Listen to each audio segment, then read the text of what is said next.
Always remember, anything that you may see presented in any of the stories here is in no way meant to diagnose or treat a particular problem in your personal pet. Only your veterinarian can do that after examining your pet thoroughly. So if you do have any concerns about a health problem in your pet, you definitely want to make a call to your veterinarian today.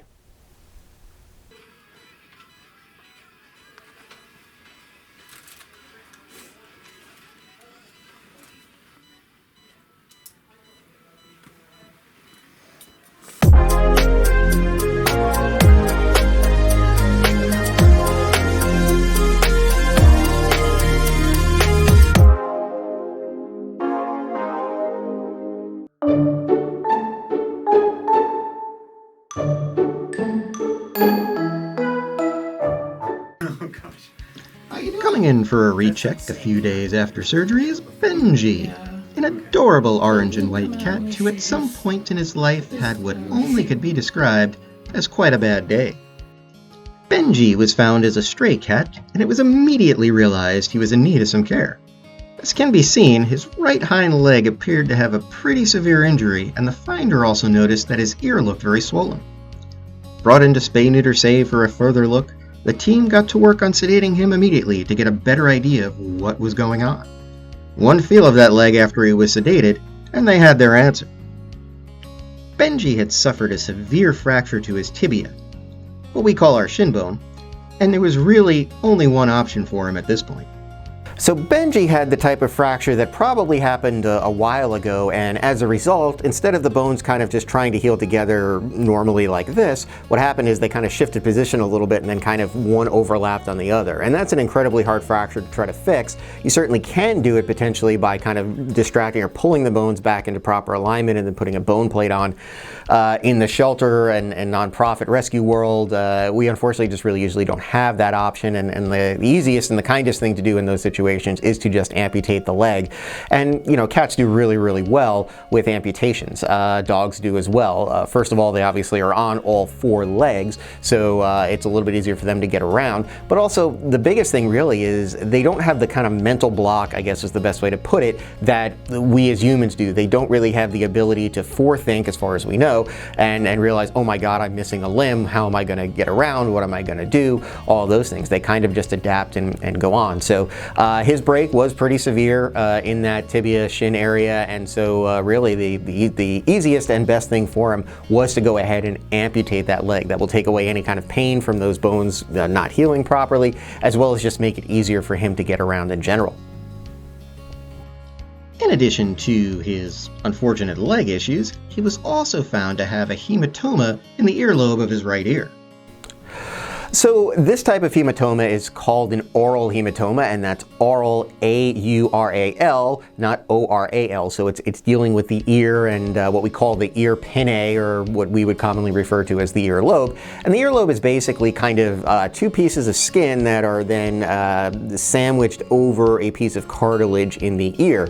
And so what happens when an aural hematoma happens is there's some sort of trauma to the ear itself. And it would be the equivalent of you or I getting a blood blister. So if we've pinched our skin really quick or something like that, sometimes you'll see a blood blister kind of pop up in your hand. Same thing happens kind of, except in this case it's with the ear. So you get kind of, instead of the ear flaps and pinnae staying nice and solid against the cartilage, you actually get the area to fill with blood. So you actually get the pinnae to kind of fill with blood, become this kind of poofy little thing. And so we do have to go in and usually drain it. And then sometimes, as we had to do in Benji's case, we had to go in and put some sutures there to tack everything down to allow everything to kind of stay seated down to the cartilage, kind of pulling everything together to allow it to heal together. And we will go ahead and pull those sutures. Sometimes we can get away with just draining something like that and things will kind of stay down, but usually there are other surgical corrections that are needed. But we do see it from time to time, and usually they do fine once we go ahead and get that pressure and the blood off of there. Finally, as we got in and looked a little closer, it was noted that Benji also needed some mild dental work to deal with some infected teeth. Oh, and of course, because our name is what we do, he did require a little bit of a quick neutering as well. And so it was off to surgery for our unlucky feline. The first step for the team was to perform a hind leg amputation on his fractured leg. Dr. Langlois chose to do what is known as a mid-femoral hind leg amputation. This is where all of the muscle of the thigh area is carefully dissected away from the femur. Once all the major blood vessels have been sutured closed and all major nerve areas given a medication to deaden any pain sensation, a saw blade is used to cut the femur in half to be able to completely remove the leg. After all of this, the dissected muscles are sutured back together, and then the skin is closed over the exposed muscle.